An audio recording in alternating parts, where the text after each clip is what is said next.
એટલા લાખ રૂપિયાનું રોકાણ લઈ આવીશ, આ કંપની આવશે, ફલાણી કંપની આવશે. એટલે લોકો એને ભ્રમ થઈને ઠોકે રાખે વોટ, કે આપે રાખો વોટ કે મોદી આપણને બધા સારા દિવસો બતાવશે. અને અચ્છે દિન આવશે તમારા કે હીરાવાળાને તો અચ્છે દિન લાવી દીધા અને ત્યાર પછી એમ્બ્રોઇડરી ના મશીન ના અચ્છે દિન લાવી દીધા કે એમ્બ્રોઇડરી ઉપર ચડીને બે જાય તો સારું કે આ એમ્બ્રોઇડરી વાળા ની આ હાલત છે.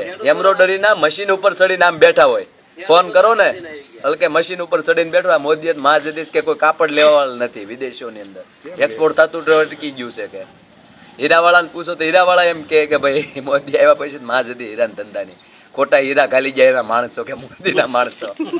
એટલે આપણે આરું એમ ખબર પડે એટલે મોદીના માણસો હીરા ખોટા ખાલી જાય કે એવું જ ને કે એ આવ્યા પછી જ પનોતી બેઠી હીરા મને ખોટા હીરા જોયા હતા કોને કે હા.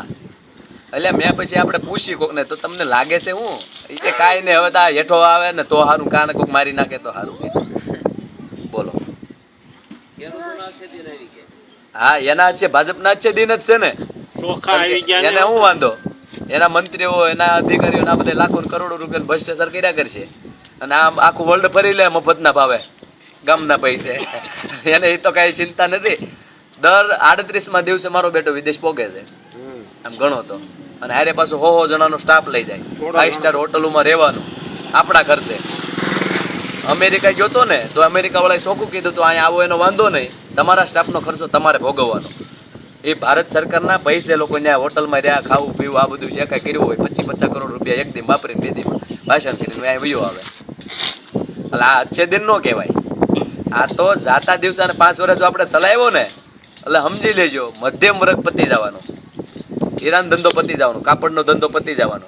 અને આ કઈ કંકોડો નથી, મગના કે 350, કપાના કે 650 રૂપિયા. દાડિયાના પૂછ્યો ને દાડિયા વાળો કે ભાઈ હું તો 200 રૂપિયા વીણમાં આવે. કાપો હવે જોઈએ આપણે કેવું.